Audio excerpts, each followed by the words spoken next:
El movimiento obrero español entre los años de 1868 y también 1874 logró avances en los derechos políticos y laborales. Durante la Revolución de 1868 se estableció la libertad de asociación, surgiendo las primeras organizaciones sindicales. Se promulgaron leyes laborales para mejorar las condiciones de trabajo, marcando el inicio del reconocimiento de los derechos de los trabajadores en España. El movimiento obrero en Argentina.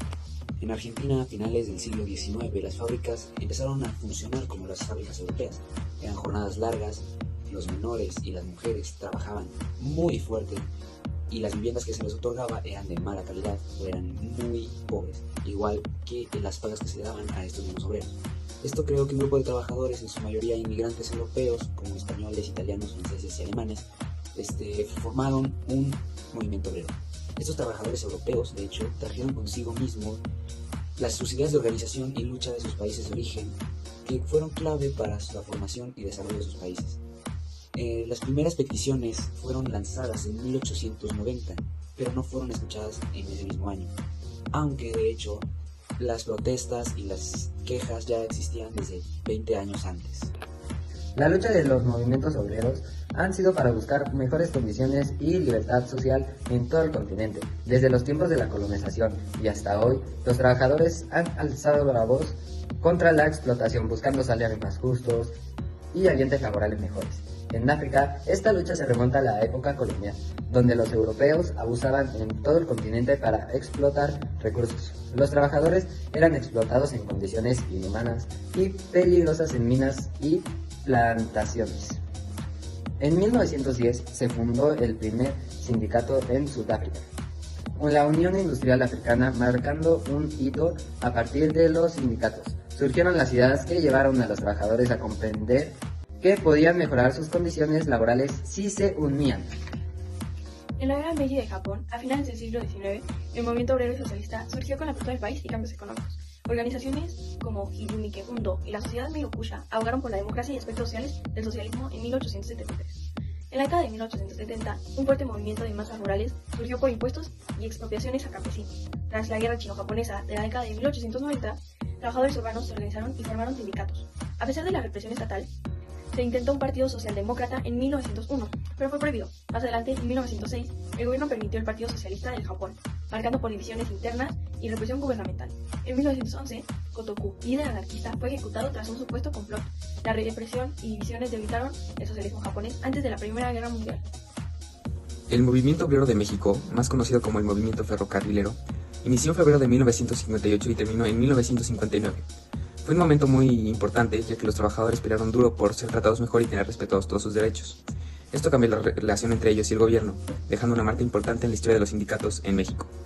La gente aún recuerda este conflicto como un símbolo de lucha por la justicia y la igualdad, algo que sigue siendo importante para los trabajadores y para toda la sociedad mexicana. La Federación Americana del Trabajo fue importante y logró avances para los trabajadores. Aprobó la Ley de Horas y Salarios Justos en 1938, pero no estuvo directamente involucrada en la creación de la Seguridad Social ni en la Ley de Derechos Civiles en 1964. Esas leyes fueron parte de un movimiento más grande por los derechos de Estados Unidos. Debemos añadir que este proceso fue un proceso muy importante en la historia, ya que se tratan de las primeras manifestaciones que como humanidad tuvimos hacia los gobiernos de nuestros países en toda la historia.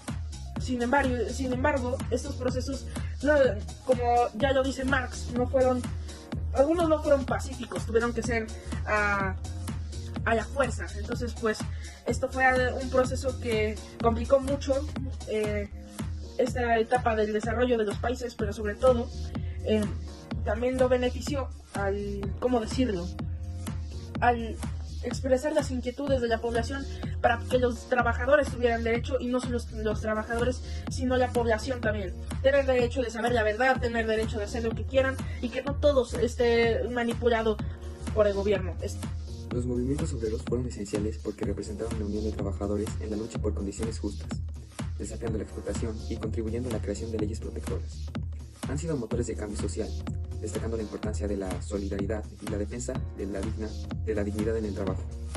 Para mí los movimientos obreros es este movimiento de un conjunto de personas, ya sea un sindicato o un partido político, que lo que intentan es tener un trato justo y digno, porque en épocas más antiguas, cuando se veía más en este tiempo, explotaban mucho a la gente. Siento que es algo que se volvió necesario para que nosotros tuviéramos nuestra libertad.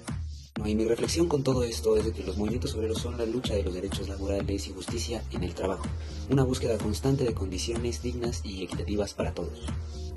En la mayoría de estos casos, los movimientos obreros se generan cuando el que es explotado se da cuenta de que él y en conjunto pueden mejorar las condiciones y tener mejores zonas laborales.